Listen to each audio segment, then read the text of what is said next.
All right, welcome to our New York Giants preservation meeting for today, which is October 25th, 2023. We're shooting this on a Wednesday instead of our usual Thursday day, which actually is a good thing because our guest tonight, give us some more time, is Jon Leonoudakis, who is going to speak about the 1989 World Series. And the reason I got Jon to speak this week was because of the World Series starting on Friday. We're going to get to Jon in a minute. Next week, we have Bruce Markison on November 2nd. We'll revert back to Thursday. Bruce will be talking about Orlando Cepeda. Hopefully, Rick Swig might hop on board. And if he's with Orlando, maybe Orlando will be on Zoom as well, which would be a great treat for us, but no promises on that. Couple of other things going on. I'm sending out this, there's a celebration going on at the Polo Grounds, the 100th anniversary of the Firpo Dempsey fight. I got to be honest with you, I keep on getting stuff and forwarding it, and to me, it's confusing on the dates and the times. So if you have any questions, I am not running this. You could forward your questions to Don, who is in charge, and he sent out the original one. Tonight we have Jon, who's returning. If you don't remember, Jon spoke to us on his Lefty O'Doul project. So he, I'm sure, would want to first talk about what is going on with that, and then he's going to talk to us about the program tonight, very apropos, the 1989 World Series that was interrupted by an earthquake. I'm sure everybody knows where they were at that time if you're a Giant fan. I remember I was not a teacher at the time. I was working for Record World in Delaware, and my boss, we were looking at new stores, and my boss made sure, huge Yankee fan, made sure we were back at the hotel to watch the game. And needless to say, there was nothing to watch. But unfortunately, many people lost their lives and total devastation. But Jon would be a much better person to speak to on that topic. So Jon, welcome back to the New York Giants Preservation Society. Great to have you aboard. The floor is yours, Jon. Thank you, Gary. It's for the invitation and to be with you in this incredible group of Giants fans. I feel like I'm with my tribe, and so it's great to be with you again. So just a little bit of background. I'm a baseball documentarian, which is a fancy way of saying I make films about baseball, documentary films. A baseball historian. I'm a member of SABR, the Hall of Fame, and the Baseball Reliquary. 10 of my films are in the Hall of Fame's permanent collection, and several are available on Amazon Prime, YouTube Movies and TV, and Tubi. I'm going to share my screen now so I can give you an update on what's happening. I got to get that to you. Let's see how I do that. No, that's my share. Oh, it's in security, I think. Hold on. Jon, it's all yours. Alrighty. So let me get the desktop here. And Gary, keep me honest here. If you can't hear me, you can't see something, you let me know, okay? Right now, we see you and everybody else. Now we see your screen. All right, good. Let me take it full screen here. And oops. Here, there we go. All right, so before I get into the Quake game, here's an update on the Lefty O'Doul project. And first of all, I want to thank some of you NYGPS folks who were patrons for helping fund the first phase of the project. It's really, really important, and I thank you all for that. So the 10-minute teaser for the film has been extremely well received, and we're at a pivotal moment seeking co-production partners to provide funding and worldwide distribution for the project. It would be a great fit for PBS's American Experience series, and we're reaching out. I've been in touch with KQED in San Francisco. We want to establish a connection with KCET, that's the PBS station in Los Angeles, that has much deeper pockets than KQED in San Francisco. We may possibly be reaching out to WNET in New York and WGBH in Boston, which produces the American Experience series. And this is always the most challenging part of a film project, which is getting the financing together. So if anyone here has contacts at KCET, WNET, or WGBH, please let me know. And please visit the project website. It's up on the screen there, leftyodualdoc.com, for information and updates. So I was born in San Francisco in 1958, and I grew up rooting for my Giants during the heyday of Mays, McCovey, and Marichal. And I worked at Candlestick Park from 1970 to 75 and sporadically from 79 to 84. So, of course, tonight's topic is the 1989 World Series earthquake game. And that occurred just about a week ago, 10/17/23. So allow me to set the stage, because there's quite a backstory here. Now, I was only 4 years old when the Giants lost to the Yankees in 62. They didn't get a sniff at the brass ring again until 89, when they would face off against their crosstown rivals, the Oakland A's. The series was being billed as the Bay Bridge Series, the Bart Series, and the Battle of the Bay, reminiscent of other crosstown matchups like the Cubs-White Sox series of 06 and the St. Louis Cardinals and Browns in 1944. The A's, who were 99 and 63, were a juggernaut led by Tony La Russa and the big bats of Jose Canseco and Mark McGuire, and they had an excellent starting rotation featuring eventual series MVP Dave Stewart. Roger Craig's Hum Babies were 92 and 70, featured some big bats of their own in the form of Matt Williams and Will the Thrill Clark. National League earned run average leader Scott Gereltz was the ace of the Giants staff. Giants fans typically saw the A's as Johnny-come-latelys who siphoned off fans in the Bay Area when they arrived in 68. The Giants had been operating, as many of us here know, without any competition for 10 years. And even with a slew of future Hall of Famers on their 1960 squads, the Giants couldn't get past the Dodgers. When the A's racked up 3 championships in a row from 72 to 74, it was particularly galling for Giants fans, who saw their team begin a steep decline during the same time. A's fans saw Giants fans as arrogant elitists who rooted for a team of also-rans that never rose above bridesmaid status. So needless to say, there was no love lost between the fan bases. And when the two teams won their pennants, Giants fans began salivating at the prospect of burying their rivals in humiliating fashion. While Mark Twain's infamous quote, "The coldest winter I ever spent was a summer in San Francisco," has been well earned, the weather in the month of October in San Francisco is typically unseasonably warm, dry weather, very much an Indian summer. And I lived in an area of the city known as the fog belt, typically 55 degrees and overcast, with fog being held in by mountains in the area. I can recall trick-or-treating in the 1960s on Halloween night, delighting going house to house on a warm evening. Amazingly, Willie Mays lived in walking distance of my house, and he had the reputation of handing out treats like autographed baseballs and silver dollars to wide-eyed kids.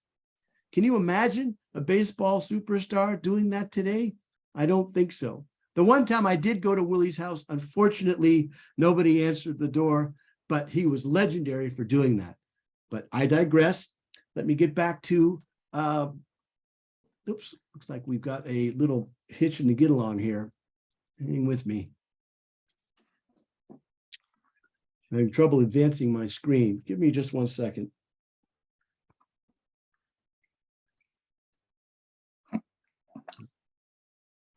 Let's see if we can do this here.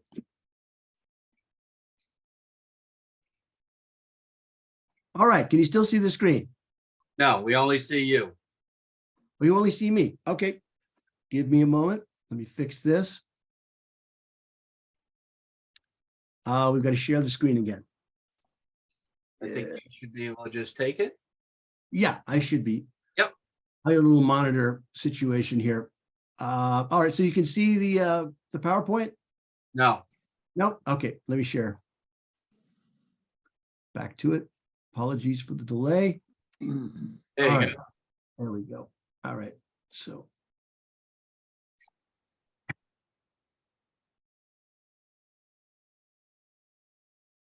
All right. So the first two games of the '89 World Series took place in Oakland, and they were brutal.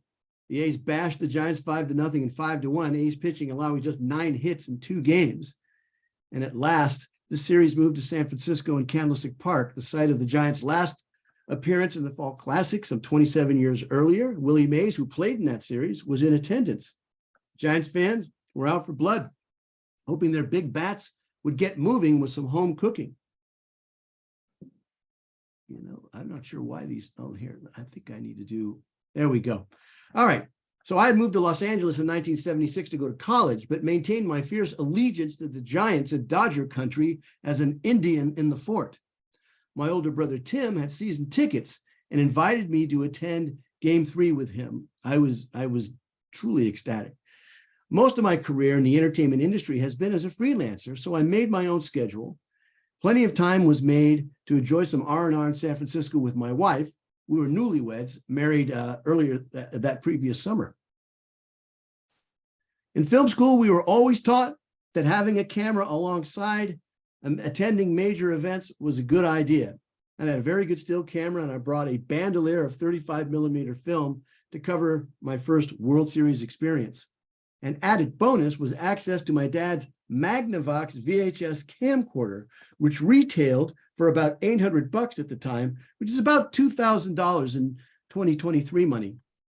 So I packed his camcorder and joined my brother in his Jeep Wagoneer, a very trusty vehicle that would serve us well this night. It was an absolutely stunning day. We arrived at Candlestick into the parking lot there, probably a couple of hours before first pitch to really soak up the ambiance. And I started shooting some of the excitement in the lot with the camcorder. So let me see if we can get this. There we go. Let me see if I can get this to roll for you. We're here. Series, we need one badly. We need one badly. Game 3. Prediction. Tonight is the night. So what's the deal with the split hat? Who are you rooting for today? Now that you You see the bill is black and the button is orange. yeah, If I was an A's fan, it would be yellow and yellow. I see. That's the coding. That's the coding. Yeah. Yes.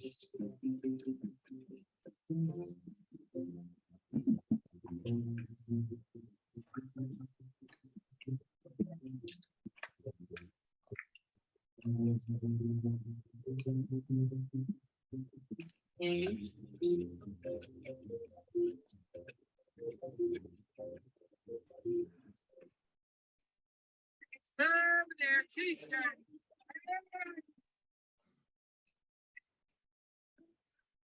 Classic Giants fan there. All right, so let me pop this down here. Get back to where we were. Get that back up on screen. All right. Gary, can you see the screen? Looks great. Okay, Yeah. great. So my brother and I have been waiting for this day for our whole lives, and you could really feel that along with our fellow Giants fans. Now, it's worth noting, some of you may know, the Candlestick Park may have been a dump, but it was our dump. Situated in Bayview Hunters Point, an area with some of the highest crime rate in the Bay Area, its reputation as being a cold, windy, godforsaken monument to incompetence and greed were well earned. And by the way, I highly recommend Rob Garrett's book, Home Team, for more info on the behind-the-scenes skullduggery on how Candlestick came into existence. I can recall cashiering in the parking lot on the hill that rose above the stadium for a night game. My coworkers called that spot Siberia, and at one point I noticed my hands turning purple from the cold. So it was quite a place. I didn't think I'd be allowed in with, I didn't think they'd allow me to bring the video camera in, so I put it in the car, and I brought my Canon single lens reflex with several rolls of 35mm film, Of course, this was the days before digital cameras, and we made our way to our seats around 4:45, 19 rows up from the field level between third and left field, section 18, row N, seats 3 and 4. You can see my ticket there. I'm going to show you another clip from the film here.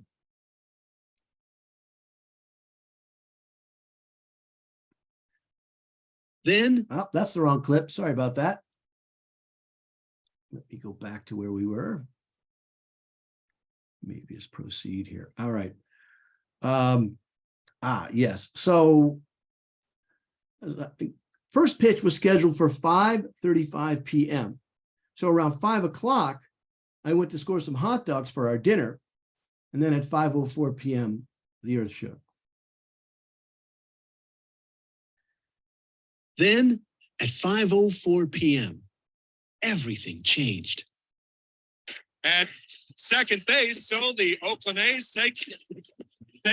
I'll tell you what.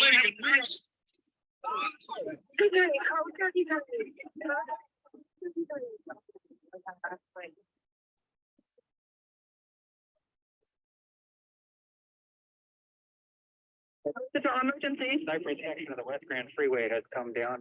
Major fire burning in the San Francisco area. It started at the northeast corner of 810 to visit General Street. Due to the earthquake in the area you are calling, your call cannot be completed at this time.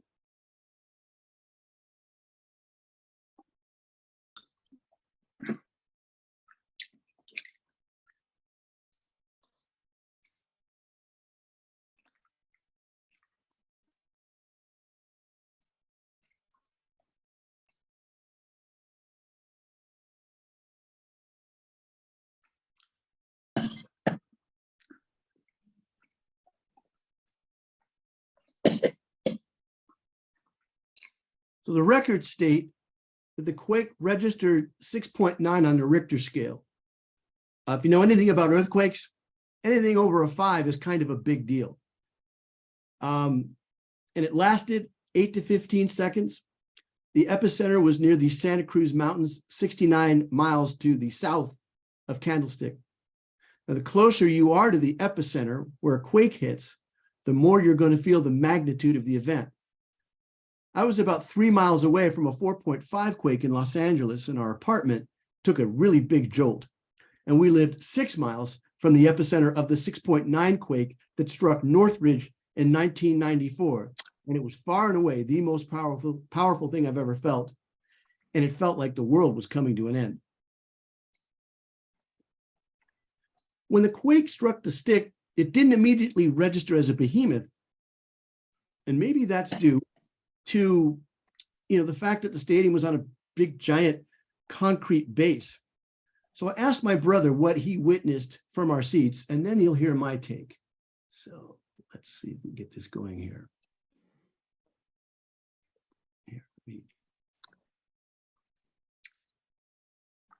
There we go.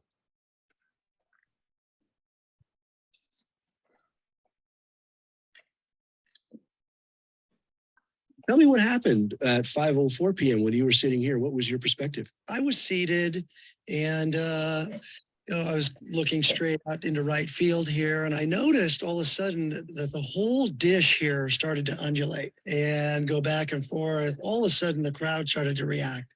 It's like, whoa, like you're on a roller coaster ride. Then I was looking at the lighting stanchions, and lights started to flicker and pop. And it continued for, it seemed like a long time. The whole crowd of us here were looking at each other like, wow, what? That's an earthquake. Minutes before the quake struck, I left our seats to pick up some dinner. So I walked up here to get a hot dog because they had a temporary hot dog stand against the wall. I'm waiting in line with everybody for my dog. And all of a sudden, bang, the earthquake erupted underneath our feet. I could hear the ground groaning underneath the concrete. And I looked around to see where I'm going to hide, go to protect myself from falling debris. There was nowhere to go because it was completely packed. Then I looked up above and I saw this huge upper lip of the stadium above me. And I said, boy, if that thing comes down, it's all over.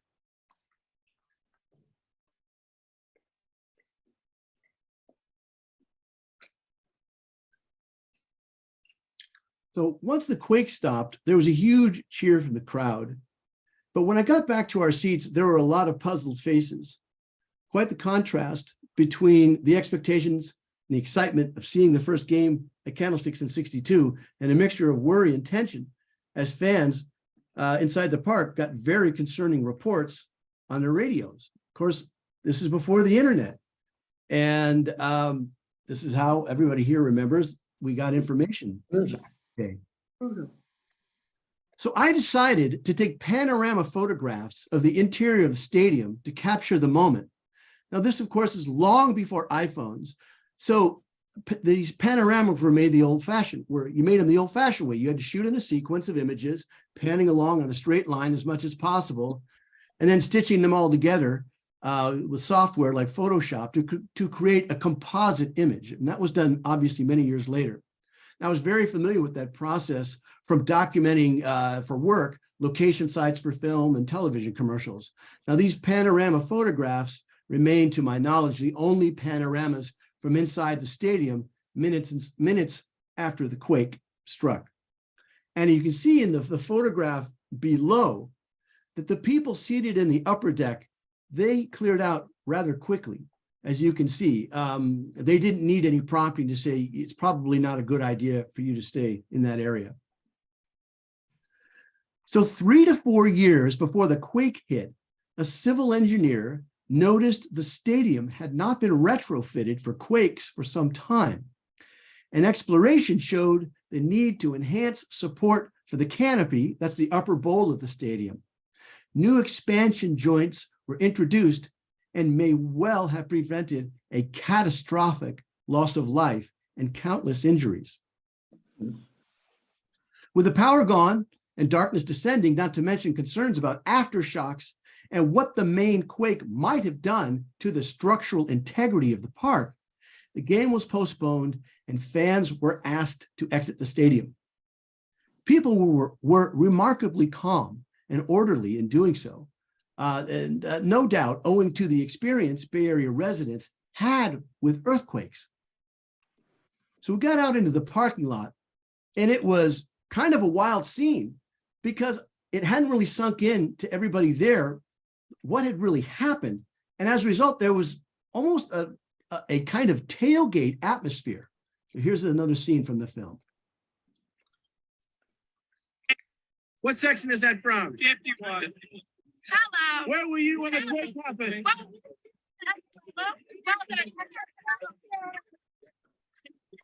So, teacher section bathroom. It started rocking. It was like earthquake. All the women left, and I went in. It was great. Everyone jammed in. I was like, yeah, no line. Apparently, after the earthquake hit, the scoreboards went out, all the lighting went out, and the PA system made a short announcement. There comes an ambulance now.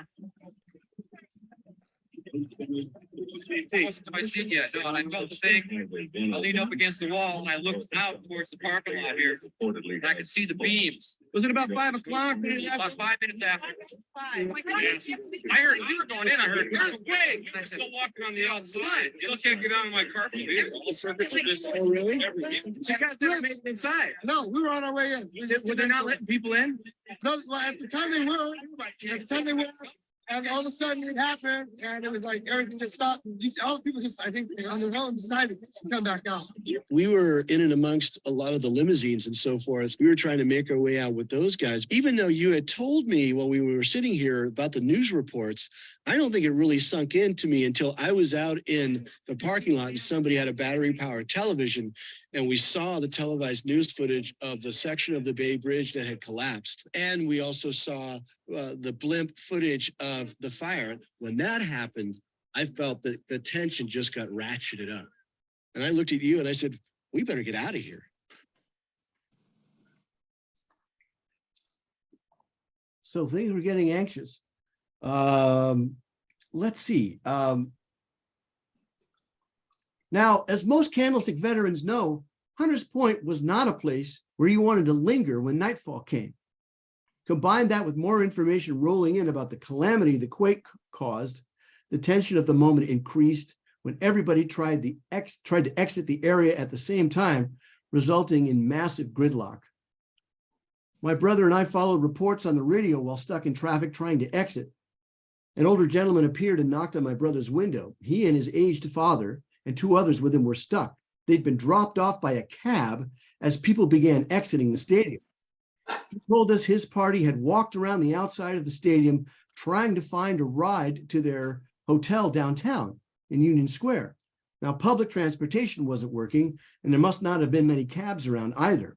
He'd begun offering people $100 to $200 to drive them downtown to their hotel, and people either didn't have room for them, there were 4 of them, or they just didn't want to help stranded strangers. These were people from who'd flown in from Alabama. And there was a little bit of an every man for himself vibe going on at that moment. He found us and he offered my brother $100 to drive him to their hotel. And my brother told him to keep his money and get in the car. The gentleman and his father turned out to be the owners of the Birmingham Barons, who were AAA affiliate of the Chicago White Sox. Now, shortly after that, my memory's a blur. It was pretty terrifying, and I was worried about my wife. She'd been visiting friends in Sacramento and would have been crossing the Bay Bridge about the time of the quake. It turned out she got over it about 10 minutes before the quake hit. She had to head back to Los Angeles for work while I was able to stay in San Francisco for the intervening 10 days.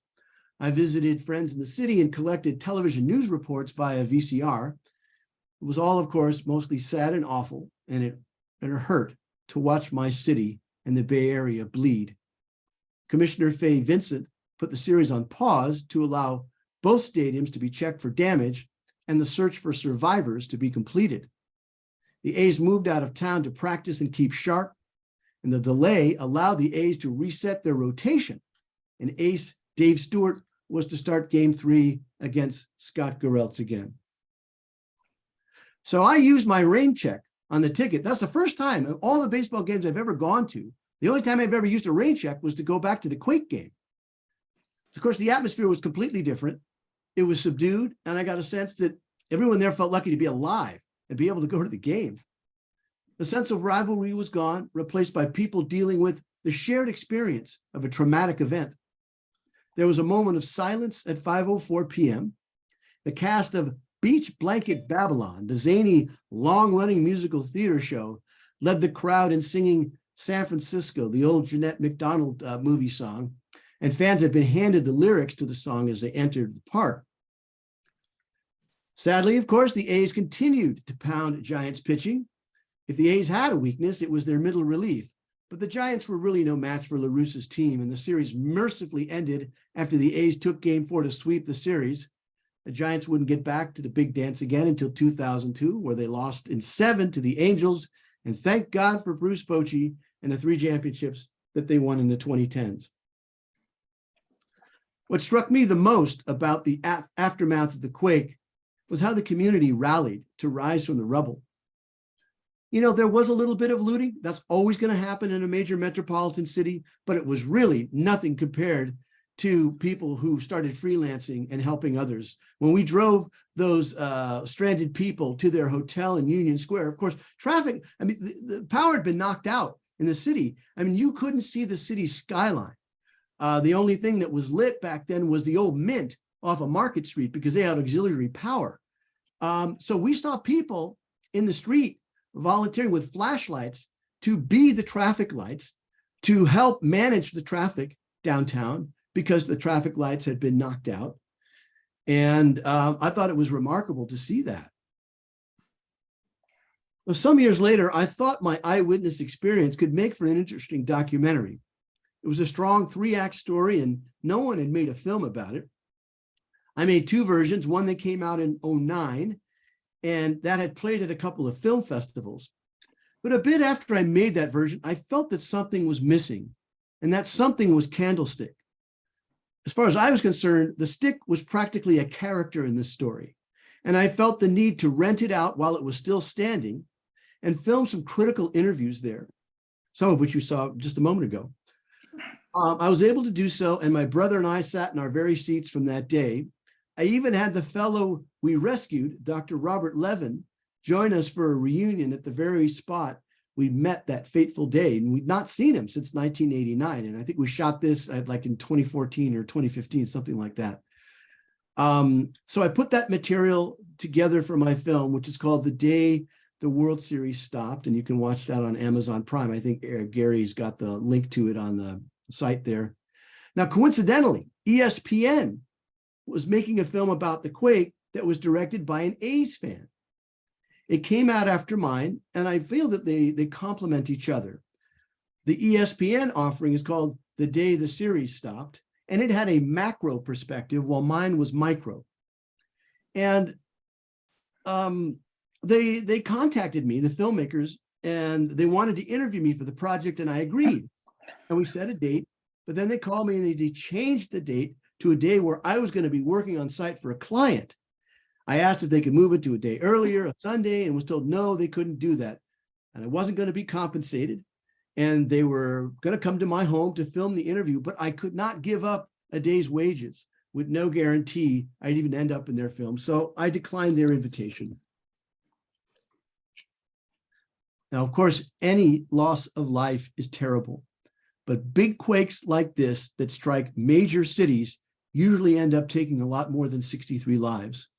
Part of it had to do with the Bay Area building codes, and the other had to do with the fact that people were already at home or in bars in the late afternoon to catch the game on TV instead of being on freeways or in rush hour traffic. The 5:35 p.m. start time of the game may well have saved many lives, as well as the addition of the expansion joints that the engineers put into Candlestick Park.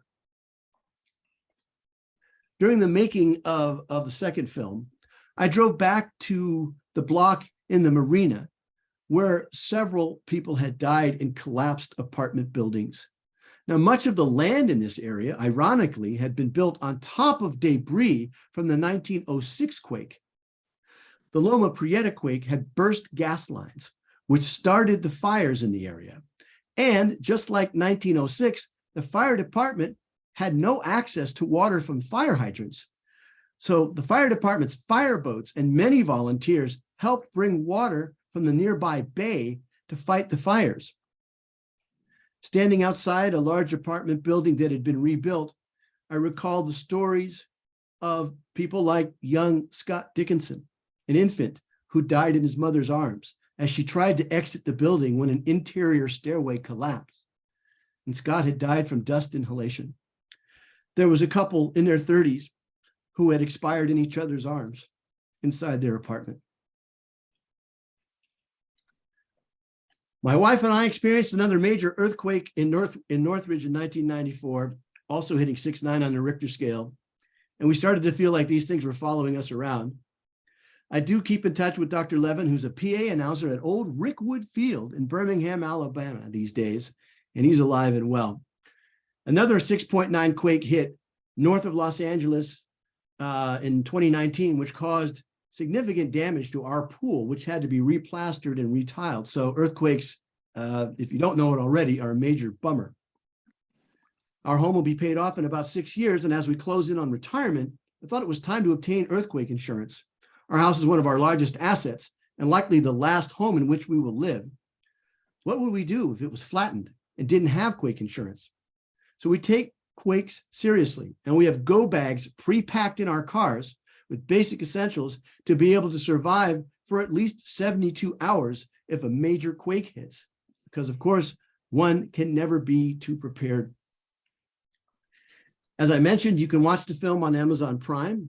I also have a Patreon page for people interested in my documentary work, and I present a film and a group meeting with special guests at the end of each month at the link below. And other than that, thank you very much for your kind attention, and I look forward to your questions and discussion. John, that was fabulous, really was. Just incredible piece. Thanks so much for sharing that with us. Sure. Well, make sure you go and watch the film because I generate a little revenue from it, and every little bit helps. Got to ask you a question about the film, even though it's not a new film. One of our members, Mo Resner, filmed The Last Day at the Polo Grounds. Of course, this is a totally different story. Did you contact the Hall of Fame to see if it should be included? And you know, Mo's film is in the Hall of Fame. And this certainly is worthy of that. Oh yeah, it's, as I mentioned earlier, I've got 10 films in the permanent collection, and this is one of them. Prior to COVID, the Hall of Fame had a baseball film festival, which was really great. And if they selected your film for the festival, it would automatically go into their permanent collection. So it is there, and they were kind enough to show it there. It was great. I got two other quick questions for you. The quake hit at 5:04. I was watching some of the parking lot, and I saw you down there at 5:33. Is that when you got down there, or what? Do you know exactly when you got out of the stadium? Well, the thing about the clock, if you watch the film, there's a note that the VCR clock inside the camera is it's about a half an hour behind. I got you. Okay. So I don't think, you know, once we got in the car, we had all those people in the car, and it was like stuff got real. You know, I have a really good memory, and it's a little bit of PTSD because it's like, I didn't know how long it took us to get out of there. We were actually close to an exit, and it still took forever to get out of there. I'm guessing we didn't get out of the lot, you know, for about, you know, half an hour. And then you've got to go through the neighborhoods, and that it took us well over between an hour to 2 hours to go from Candlestick down to Union Square. And you made a comment that a lot of people use our dump, you know, about our dump, it's our dump. Yeah. Do you miss it?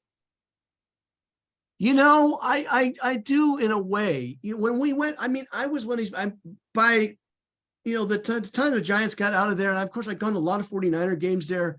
God, when it rained there, it was just awful.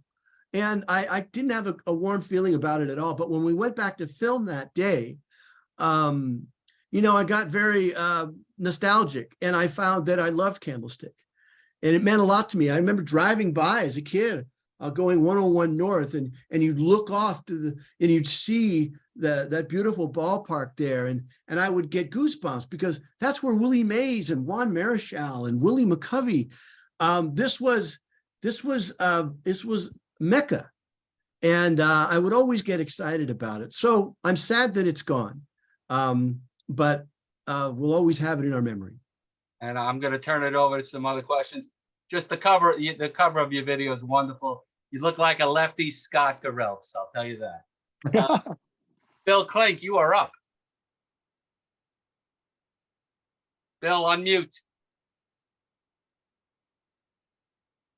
Bill, there you go. Yeah, I'm back. I always try to live by the rules here, and then I have to die by the rules. Thank you, Gary, for bringing John on. John, thank you. You know, the lefty, you may have outdone yourself. I love lefty, but this may be even better.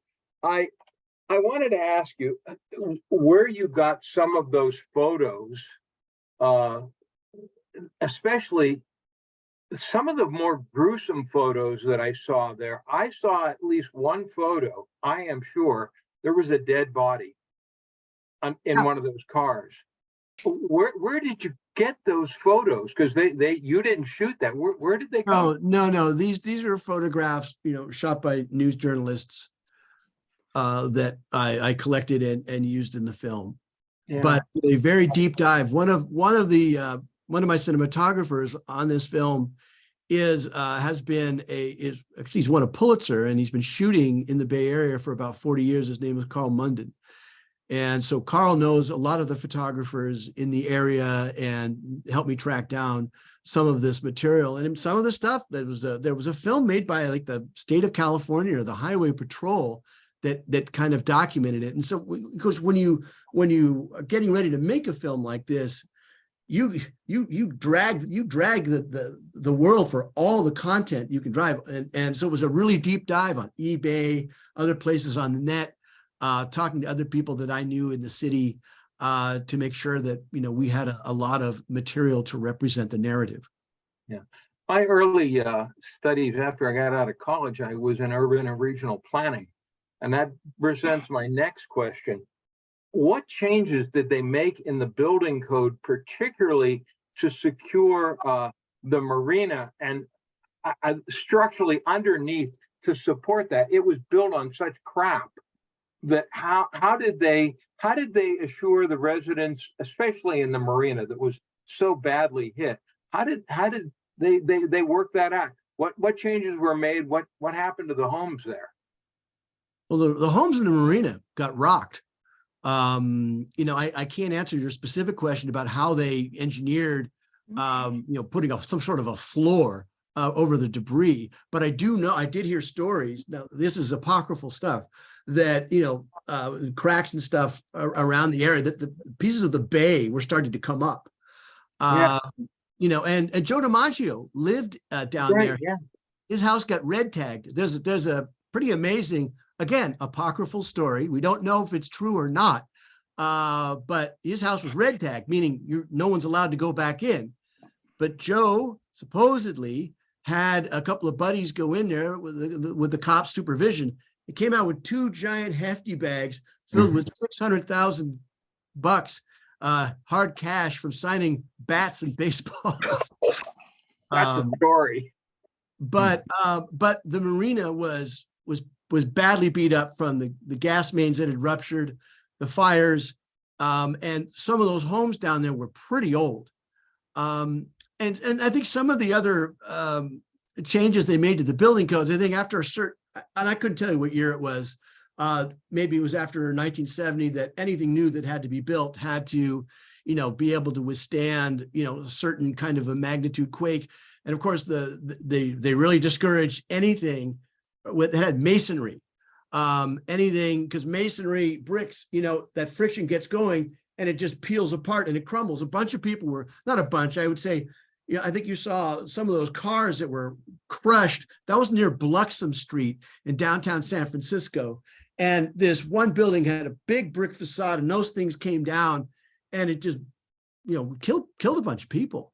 So I think that's some of the stuff that they went back and made sure that, they didn't have a lot of that going on. Were you, I know you said you were in touch with Dr. Levin, who owned the Barons, not the Black Barons, the White Barons, the Southern Lake Barons as they were then. Have you been in touch with him about, he would be the sort of guy who could really maybe help promote the Candlestick film, the 1989 film, because he's part and parcel of it. And, he kind of owes you, doesn't he? So I don't know. Well, we don't go to the owing there department. He was very kind. When I asked him to come out, I didn't have the money to fly him out and put him up in a hotel. Well, he's a pediatrician. He's done well with his practice. Yeah. So he flew out on his own dime. And so, yes, we stay in touch. And he's a lovely, lovely guy. His dad passed away. But one of the nice things about him and his father was that every year their father-son adventure was to go to the World Series, wherever it was in the United States. And, so his dad, and it was great. They sent us a bunch of Birmingham Barons swag after the fact. And so, we stay in touch. I emailed him today. I haven't heard back from him just to see how he's doing. But I talked to Bob maybe a couple of years ago, and nicest guy you'd ever want to meet. One final thing, a shout out and a salute to you for creating your own go bag. Everybody should have a go bag handy at the front door, wherever you live. I mean, you just don't know what's going on in the world today. That's a great idea. Well, we have them in our cars. That was me at Candlestick before they tore it down. I got my last photo in, and that's the first and last program from the Candlestick. So my wife, it looks like I'm in prison there because the wire's behind me, but I didn't tell my wife why we had to go through San Francisco. We were in the wine country. I said, we must go through San Francisco on the way to the Oakland airport. Okay, well, I'm not asking back why we are. So I had her drive all through, over the Golden Gate Bridge. And then, I said, well, we're going to Candlestick Park. Oh, we're going to Candlestick. I said, we got to get the photos in because in 6 months, this place is gone. So I have a whole roll of me and her and Candlestick. Nice. But I'm glad you do too. You have better films. Thank you, John. Good Thanks, luck on Bill. both films. Thank you. Harvey, you are up. John, that was a riveting presentation. I was going to comment on the Joe DiMaggio thing before you brought it up. I believe I read that story in a book by Richard Ben Kramer, which was a biography of Joe DiMaggio. The Hero's Life. Say again? That book is called The Hero's Life, I believe. No. I could be wrong. But anyhow, I know what book you're talking about. Sure. And the story that I remember reading, and I mean, it's decades ago that I read it, was that DiMaggio himself went into the house and came out with the hefty bags of cash. But that's triple hearsay. I have one geek question. You said that you had a still camera, a Canon. Was it an A1, an AE1? No, I believe it was a T70. The T70. How many rolls of film did you have, and what film were you shooting, or did you hope to shoot? That's a good question. I probably had at least 5 to 10 rolls. Just wanted to make sure I had plenty of ammo. In terms of what stock, God, I couldn't tell you. I think because I knew it was. Were you shooting slides? No, it was prints. And and I knew it's because it was going to be twilight and there wasn't going to be a lot of light. I think I had film that was a little on the fast side. Yeah, I'm a buff, and I've got several million slides, which I don't know what the hell I'm going to do with.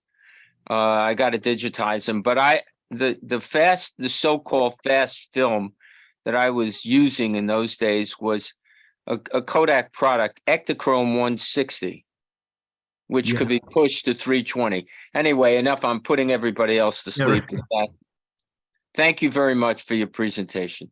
You're welcome. Just to follow up on Joe DiMaggio, obviously he was a very complicated guy, but a couple of nice pieces about Joe. As everybody in the marina were, people who were homeless, couldn't get into the house. There were long lines for them to get information from the city, and they were handing out stuff to help people. And somebody from the city saw Joe DiMaggio standing in line with everybody, and they said, "Joe, we could bring you up to the front of the line this night." He said, "I'm staying right here. I'm not cutting in front of anyone." And then some fans saw him back at game 3, and they said, "Hey, Joe, great to see you back, at the game." And, he could be kind of a frosty guy, but he was very warm and open to these fans who he had no idea who they were. But again, it was because they had a shared experience that he welcomed them and he talked with them. So that was really nice to hear about Joe DiMaggio, who, as I mentioned earlier, was a very complex individual. Thank you. Thank you, Harvey. We'll go Mars and then the judge. Mars, you're up. Oh, John, thank you for joining us. That was very informative. Boy, I have a question and I have some comments because I was at that game. So, I moved out here in 1967 to reunite with the Giants, with Willie and all that. Let me ask you first, what section were you in? Were you in the upper deck or lower deck, and what section? Field level, I think it was section 18. Okay. Do you remember this? We had a 20-game plan, my ticket partner and I, behind the Giants dugout in the lower reserve. But because it wasn't a full season plan, they moved us right below that concrete and glass VIP booth in section 24 or 26. So when the quake hit, everybody in the lower deck, this is what I noticed, because the ballpark was sparsely populated. It was a half hour before game time, as you recall. Everybody in the lower deck started going towards those heavy metal doors to get out of there, except for the dignitaries that went out onto the field when they brought the squad cars out. Now, what I noticed is since the upper deck was sparsely populated, the rows were undulating, and all the sports writers from all over in the VIP glass station there were running out, but we were rejoicing because of the thrill of the undulating stands. And the couple next to me had a Stoli bag of a plastic bag of Stoli, and I asked to buy a drink. They just made me a drink. People had watchmans, and if you went to the back of the stadium, you could see the marina flume smoke. Now, getting to that, the next day, when I went back to get my camera, I'm a professional photographer. I first of all, regarding Joe DiMaggio, I took pictures of all the damage in the marina, and the Examiner published them along with their own photographers' work. Now, I had to get a permit in the Marina Middle School.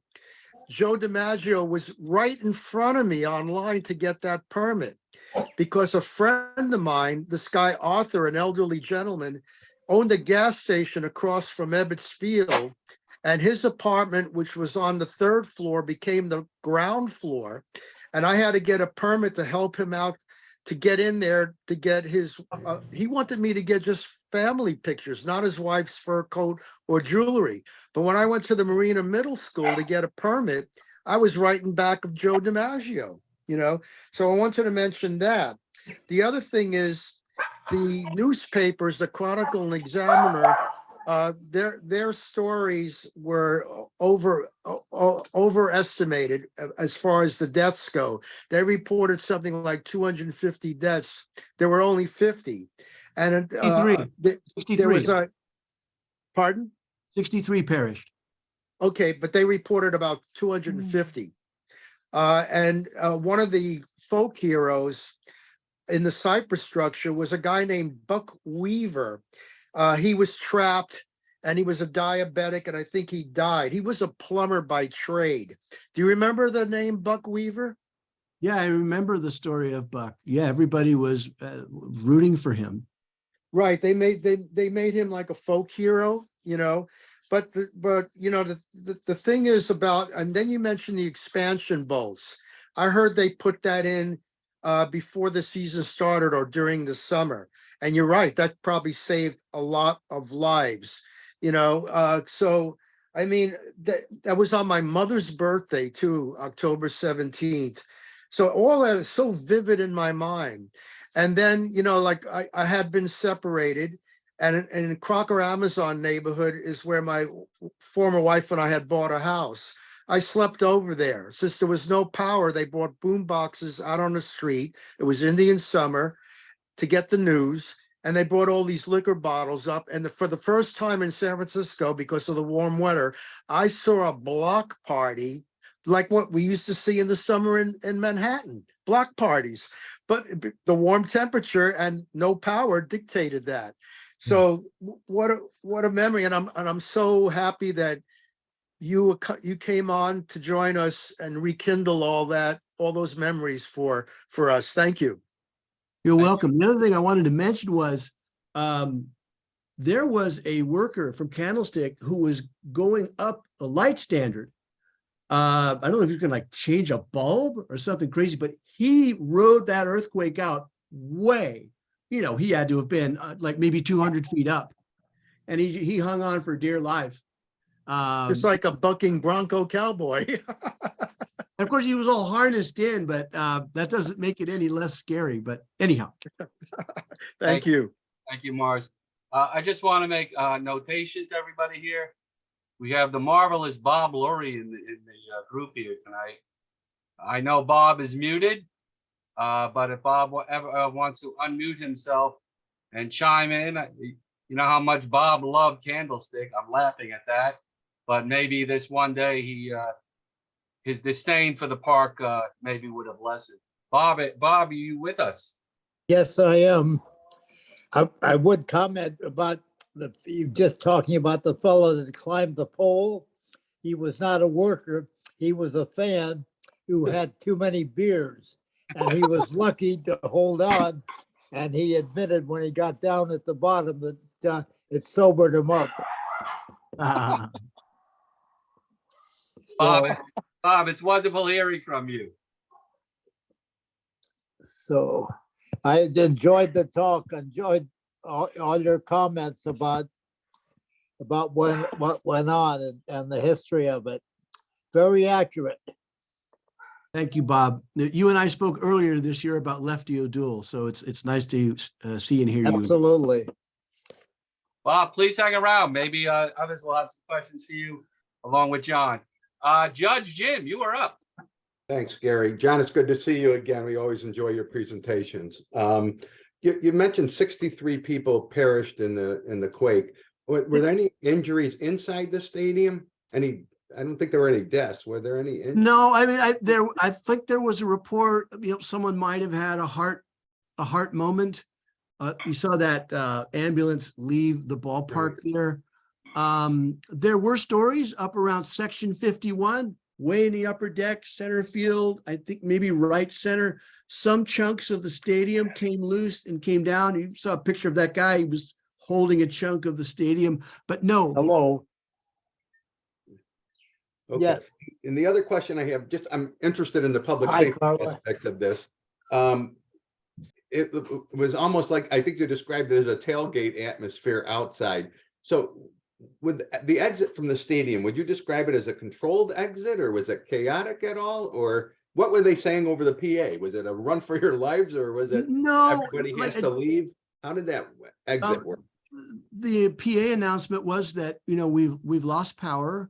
We can't continue. And would everyone, we have to cancel the game. And would everyone please leave in an orderly fashion? And it was orderly. People did not panic.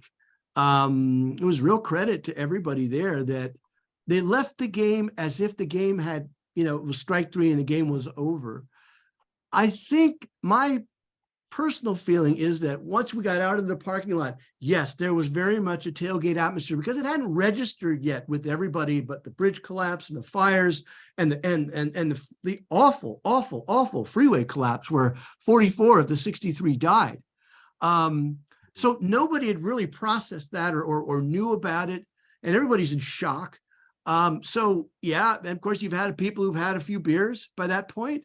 And but I think once everybody realized it's time to go, it was I didn't find it to be super chaotic because you just kind of had to get in line and wait your turn to get out and to make your way through the streets and so forth. And of course there were no street lights, but I gotta say, people behaved. They treated it, like it was a stop sign. You had to wait your turn. So it was pretty remarkable that people kept their heads about them. That is remarkable. Okay, thanks, John. Appreciate it. Thank you, Judge. John, before I go to Howard and Norm, one quick thing. Turning to the games, I know they weren't important. You mentioned that the A's were able to reset their rotation. Do you think it made any difference? Of course. It made a tremendous difference. Okay. Tremendous to get their ace back. Yeah. I think the number 2 pitcher was Mike Moore, who had a really good year that year. And so, yeah, I think that was a critical piece. And there was also some talk that the A's they left town and they worked out, whereas the Giants didn't do quite as much, comparatively speaking. I don't think that made a tremendous amount of difference. The A's were just, stacked, and their pitching was just so darn good. Yeah, the reason I asked that was because I don't know if, the A's to me were just a better team. So I don't know if the Giants would have came back and won it anyway. I just don't think so. Look at Ricky Henderson, Carney Lansford, Canseco, McGuire. Those guys were, Terry Steinbach. Those guys were all fantastic. Hey, Stuart. All right, Howard, you are up. Yeah, hi, John. A terrific presentation. I'm an old Giant fan, but I'm a native New Yorker. And I grew up, near Yankee Stadium, and then I moved to near Shea Stadium. And we don't get many earthquakes in New York, but in 1985, I think it was a Saturday morning, we got one. And I lived on the 5th floor of an apartment building in Forest Hills, Queens, and the chandeliers and everything was shaking. It lasted maybe 5 seconds. And we're about 5 miles from Shea Stadium. but that scared the hell out of my wife and myself. So I can just imagine what it was like actually in San Francisco. And we're going there in a couple of weeks because I have family there. And we always talk about we wonder if the big one's going to hit when we're out there. In fact, we're going 2 weeks from today. We're flying out there. On a more serious note, of course, being a New Yorker, we had 9/11, which was a different kind of disaster. It wasn't natural. You witnessed the earthquake. I witnessed 9/11 from my office window. I saw the second plane hit and the building come down. And then you probably know after that, about 10 days of no baseball, and then the big Mike Piazza home run. And, everybody loved New York at that time. We can't always say, except for New Yorkers, I love New York. You can't really say it from the rest of the country, but everybody came out of the woodwork in the other 49 states and around the world. It was an incredible couple of weeks in September of 2001. The last thing I want to tell you about, you may not know this, it's really a minor detail as compared to what happened at Candlestick. Around, I don't know, maybe 2005, some cinder blocks fell from the ceiling of Old Yankee Stadium during a game. It might have been opening game, or it was a game early in April. I don't remember if anybody got hit, but they had to shut the stadium down for a couple of days. And the Yankees were moved to Shea Stadium. Shea was still open. It was in the early part of 2000, 2005, around then. So I remember the big deal then about just one or two big cinder blocks falling down from the rafters. I don't remember if anybody was hurt. I don't know any other people here may remember that, but Steinbrenner, and the city, everybody moved to Shea for, I think, one game. And that gave some push for a new Yankee Stadium to be built. Because even though the stadium had been refurbished and remodeled, it was still basically the original stadium from 1923. So by 2009, the Yankees had their new stadium, the new Yankee Stadium, which opened the same year as Citi Field, where the Mets play. But I remember the big deal that was made about just one cinder block or two cinder blocks. And it would have been a worse deal if somebody got hit, and somebody might have. So I can just imagine, again, the scene at Candlestick, which I was fortunate once to attend one game in the 70s. And it was a cold winter night in August, I remember. But as a New Yorker, though, and a baseball fan, I was watching the World Series for that third game, the first one in Candlestick. And of course, the time difference, it was 8 o'clock at night, I guess, over here. So it was prime time. Yeah. So a lot of us watched it, and it was pretty devastating. And by the way, I do remember 62. I was a kid then, 9 years old, and I remember going home from school crying when Bobby Richardson caught that ball. Oh, yeah. But again, a great presentation, and I hope it doesn't happen when I'm in San Francisco in 2 weeks. There was another, to talk about your falling concrete story. There was another apocryphal story in the upper deck where out in center field, right center, I believe it was, apocryphal. Don't know if it really happened, but supposedly a guy got up to go get a beer or was out getting a beer when the quake hit, and a big piece of concrete came down and smashed where his seat was. Again, don't know if that's true or not, but makes for a good story. Yeah, I heard well, my it story crashed was into the true, though. parking lot. Thank you, Howard. Thank you. Norm, I didn't see you in the video. I was a little surprised, but you are up, Norm. All right, thanks, Gary, and thank you, John. That was an incredible presentation. I was there for the earthquake, and your presentation brought back a lot. I'm a little bit emotional about things like this, and I just think it was a great presentation. I just want to make some comments. Well, one thing to Steve, who said that it was unusual weather at Candlestick. Steve, we call that World Series weather. October and September, October are our best months as far as weather like that. I mean, even if we had had the World Series last week in San Francisco, it would have been the same thing. And so there a week before in 1989, I was there for the League Championship Series. It was hot as hell there too. Yeah. I wanted to comment. Well, I also wanted to comment that I think Rick Russell might have been our ace that year, as opposed to Geralt. But the thing about I was in the upper deck, and I think that we in the upper deck might have had a different experience than you in the lower deck.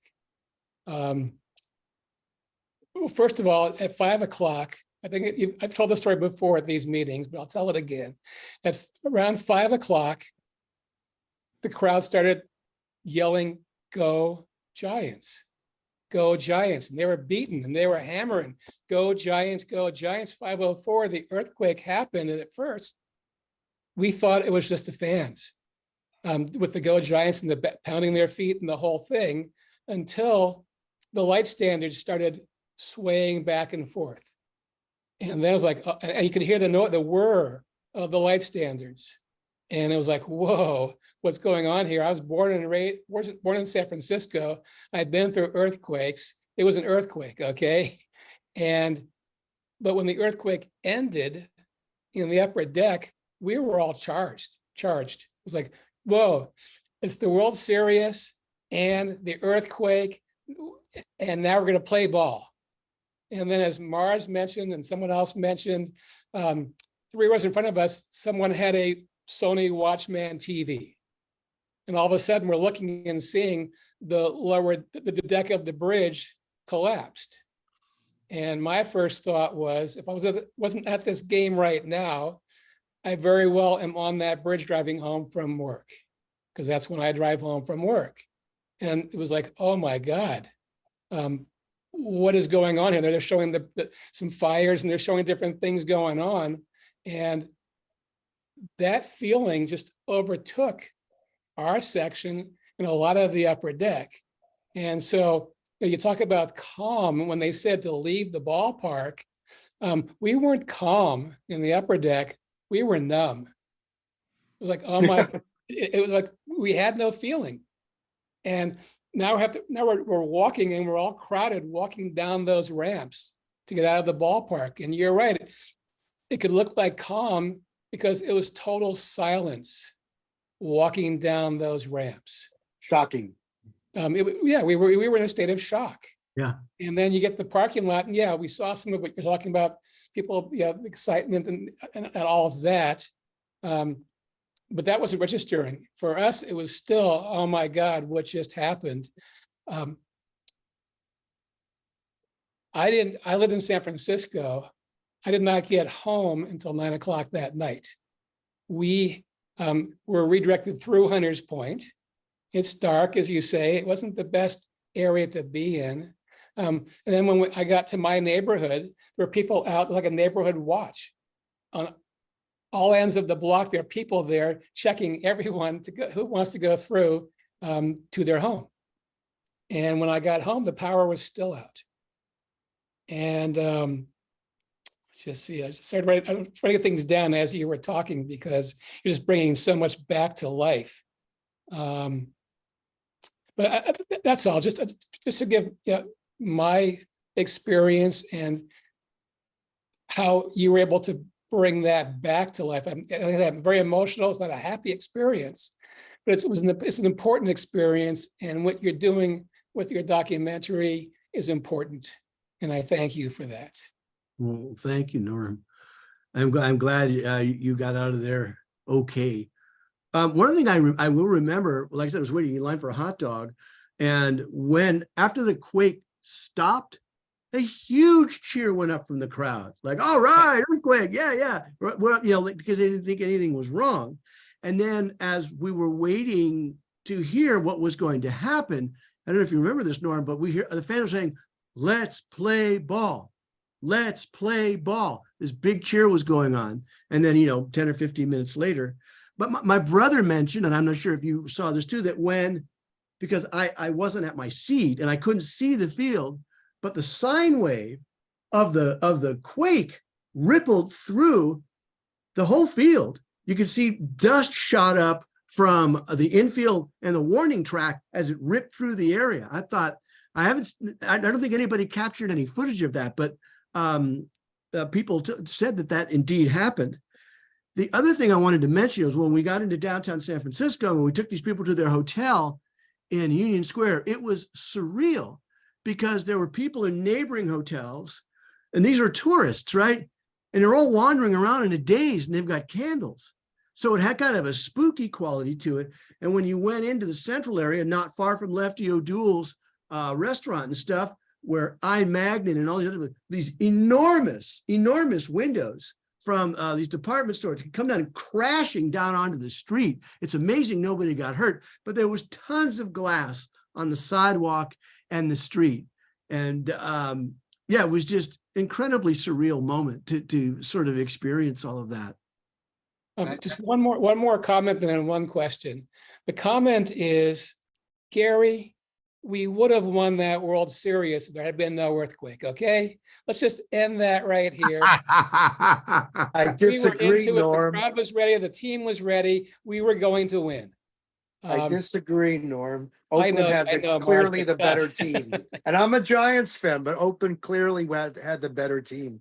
But John, the question is, one thing I liked in the promo was like your baseball cards, those little coins from the 60s, the programs, the pennants. Are you a big collector?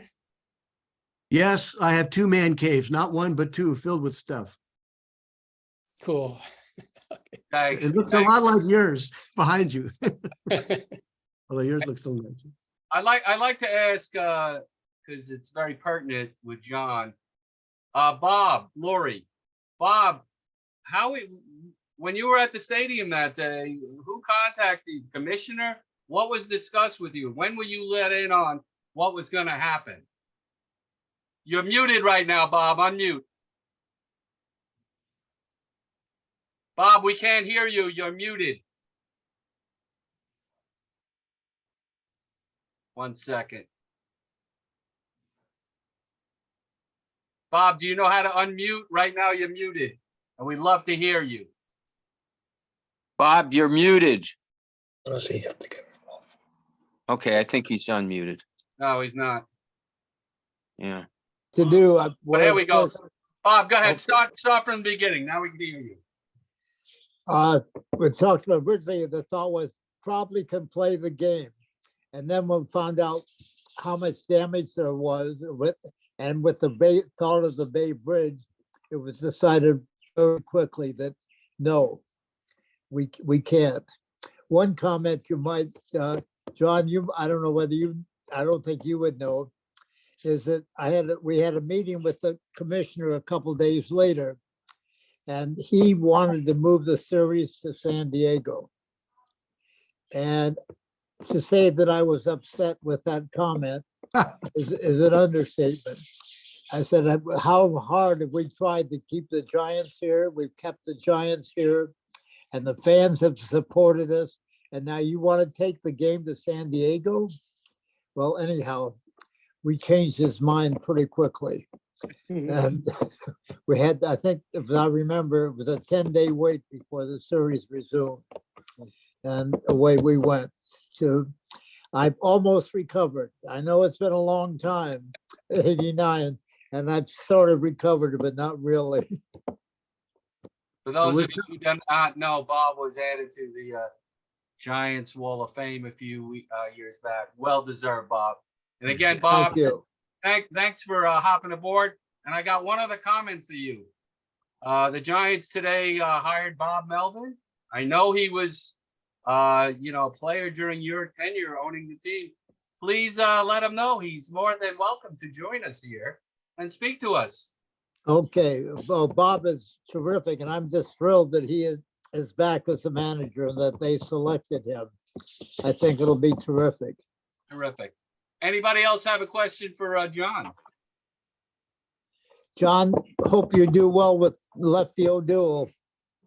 Thank you, Bob. Let's all give it up for John. Hey, John, when the movie is out, please come back, do another segment on the film being complete and any other projects you're working on, hopefully Giant related. You always are welcome here. Thank you. I most certainly will. All right. Guys, we'll hang around to talk some Giant baseball if you'd like. Next week, we will see you with Bruce Marcuson and Orlando Cepeda. John, again, wonderful. Thank you so much. Gary, it was great. Glad to be a part of it. Bob, please come back again. I will. All right. Wonderful. Have a good night, everybody.